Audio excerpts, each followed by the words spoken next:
Sasha, if you could, your thoughts on the match tonight and the excellent first week that you've had at the Open. Yeah, I'm happy to be through that week.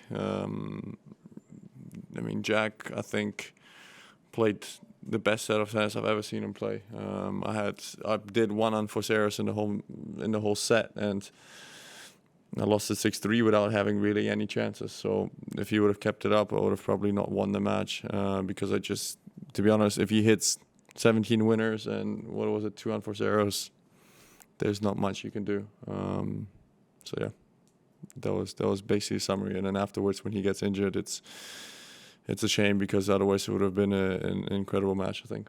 Okay, very good. Thank you. Questions in English? I have a question not about the match, so if there's any other questions about the match.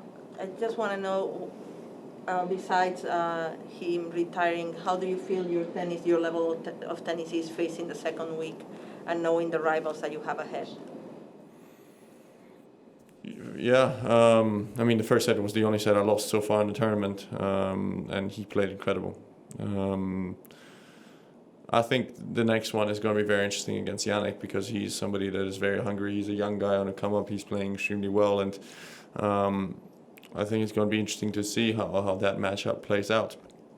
I'm looking forward to it because now are the matches where it's going to get difficult and the opponents are really difficult, and I think, the next one is definitely going to be a challenge. Okay, we have a question online. Chris, you are live.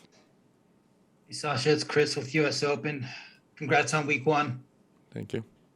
My question is about your time on court over 3 matches is 4 hours, 52 minutes. That's really good for you. I know it hasn't always mattered to you in the past, but are you at the stage of your career where you start to think about these things and that they could be working in your favor in a tournament like this?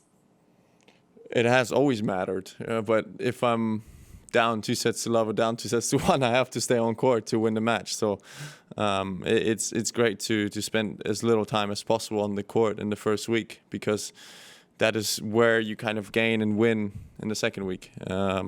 So physically, I feel fine. I'm happy where I am, and but I also do know that opponents are not going to get easier and that the matches are going to get more difficult. Yes. Hello. Olga, Lucia Hoffman, Inside Tennis. Alex, you have been doing well, for the past maybe 2 years, but do you think it's more, what is that? Is more maturity, or is that, what's the reason for your success, you think? Well, I think I've been doing well since 2017, to be honest. I've been top 10 since then, but at the Grand Slams the last 2 years do stand out. Maybe it's experience, maybe it's not being as nervous playing them anymore, maybe it's just having the battles that you had in the past and kind of knowing what to expect. At the end of the day, we all grow. We all grow as human beings, we all grow as tennis players, and it's the same way when we're on a tennis court. We know how to maybe deal with situations better, we know our preparation maybe a little bit better, there's all sorts of things, but at the end of the day, the more 5-set matches you play, the more Grand Slams you play, the kind of better you are at knowing what to expect. I think that's the big key factor. Okay. Last question in the room. From ESPN. Yeah. Stefanos responded to some of the claims about him taking long bathroom breaks yesterday after his match, and he said, I might have taken a little bit longer than some athletes, but is there a rule that says I have to take a specific amount of time? Until there is a rule, I'm just going to try to sort of do my thing and follow protocol how I feel. I was wondering, since you were one of the first people to sort of bring this issue to light in Cincinnati, I was wondering if you wanted to comment on... Yeah, but I wasn't the first one. Sure. I was the first big name to probably... big name, I don't want to sound arrogant or anything, but, one of the big, maybe top guys in the world to do it. I think Krajinovic has mentioned it in Hamburg. I think other guys have mentioned it before.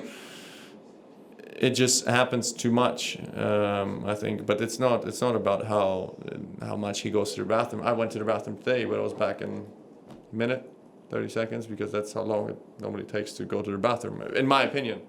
And a bathroom break is to go to the bathroom. That's what it says. I think the rules are made in the 80s.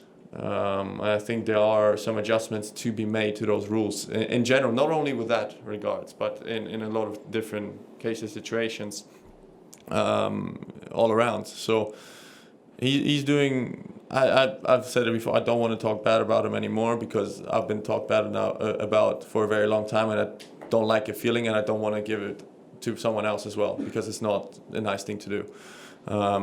So it's not up to me to decide that, but I do think that maybe some rules and some things need to be changed in the ATP in general, and maybe that's one of them.